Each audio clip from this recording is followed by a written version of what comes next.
I'm Ben from Lake Elementary School, and this is News 6. Lake Elementary is located out in the country near a quaint little airfield. Here with that story is Francine Bodie. Blimps and airplanes have a very special meaning to us at Lake Elementary School. This is a model of a blimp. We have an airport called Metcalf Field right across the road from our school. Metcalf Field used to be Toledo Municipal Airport. Now Toledo has built a new airport to handle the heavy air traffic. At this time, only small jet planes land at Metcalf. Occasionally, a jet will land. Last year, the blimp came to meet the governor's plane. When he landed, Mrs. Danikin of Lake School went over and asked if he would speak to our students. He agreed and talked with us for about 10 minutes. All of the students enjoyed meeting the governor and his staff. This year, we saw the blimp when we were taping the News 6 show. The blimp usually comes to town the day before the big Ohio State-Michigan game. This year, that game was held on November 17th. Art is true beauty, and the students at Lake Elementary are really learning to appreciate it. Our Deanna Dickey has that report. Lake Elementary School has an art club for all interested 5th and 6th graders. The program was started last year. The club has two major purposes. First, to allow kids with special abilities to improve their skills and explore the areas of art. Second, to function and serve the organization, which will help Lake School and the community. The art club spent about 4 weeks drawing and painting a mural on the wall of the music room last year. They did this mural because Mr. Romer, Miss Sterling, and other kids of the art club felt that it was boring to look at a plain beige wall. We all need to be aware of everyday environment and do what we can to make it exciting and tasteful. The students tried to make the mural fun and colorful, but they also wanted it to mean something. That's why they used music symbols. Students are planning to make favors for the Red Cross to take to nursing homes. They are planning a special Christmas program in conjunction with the International Year of the Child. They are also designing a logo for Lake Elementary School. The students will put together the elementary art show this spring, and they will be helping individual teachers and school groups with various projects all year. We at Lake School also enjoy other forms of art. Through the new program, we have already been visited by Dave Browning, a folk singer. He held a neat sing-alongs. Some of us went to the Toledo Symphony Orchestra with youth concert. Others went to the Toledo Art Museum.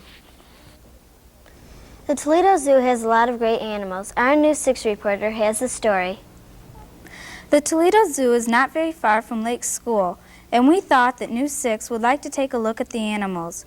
Here with an interview of Mr. Phil Skeldon is News 6 reporter Scott Hanna. Do many people visit the zoo in the winter?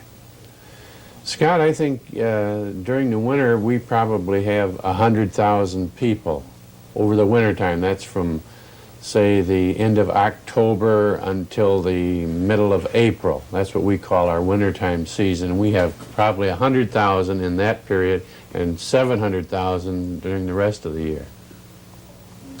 Do many animals die during the winter?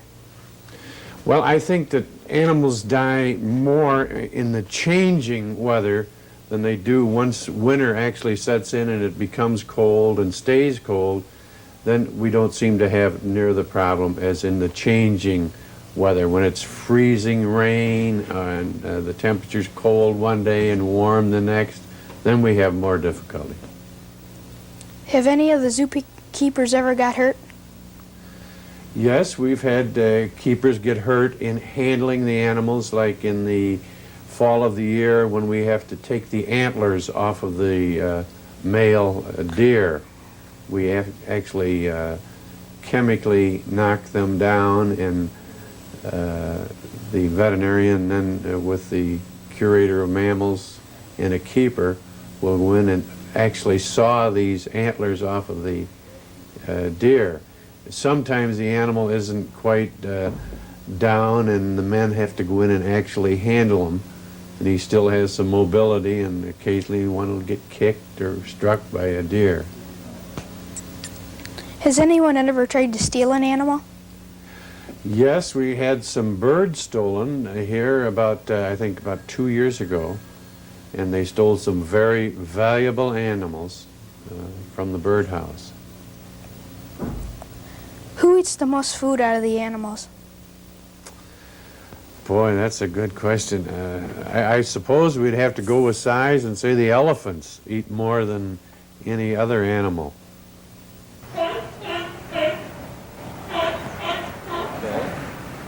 This has been Scott Hanna from Toledo Zoo for News 6. Tractor pulling has become a big sport. I spoke with Mr. Thomas Dabrowski, who has been involved in the sport for 6 years. He told me that tractor pulling offers a great deal of prize money. However, after all of the expenses are paid, there's not enough a lot of profit. Mr. Dabrowski says that tractor pulling offers a lot of advantages, including a great deal of traveling. He brings his family along when he is on the road. Mr. Dabrowski also likes the sport since he gets an opportunity to compete against other people. He has owned 3 tractors in the past. Right now, he's in the process of rebuilding his modified tractor. He will use 2 460 Fords. Mr. Dabrowski really enjoys the sport of tractor pulling. Bees lead a fascinating life, and here with a look at how to harvest honey is our News 6 representative, Wendy Dabrowski. Bees can be very helpful to us, but they can also be very dangerous. They supply us with honey. Here are some ways we use the honey. It is used to make cough medicine, which coats the throat. We also bake with it. In the spring, honeybees hatch. From these eggs come 2 different kinds of bees, a drone and a worker. The worker goes out and gathers nectar and brings it back to the hive. Then he puts it in a cell.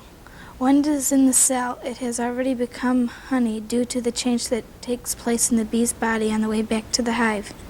The cell is made of wax, which the bee manufactures. After the cell is filled, there is a wax cap that goes on top of it.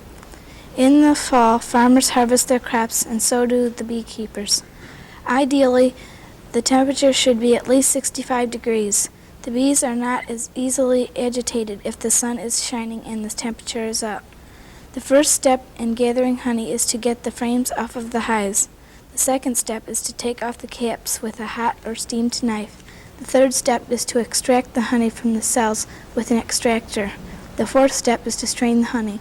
The last step is to put the honey back into the jars. Thanks for watching News 6. I'm Dawn Bin from Lake Elementary. Next week's show will feature St. Mary's Tiffin.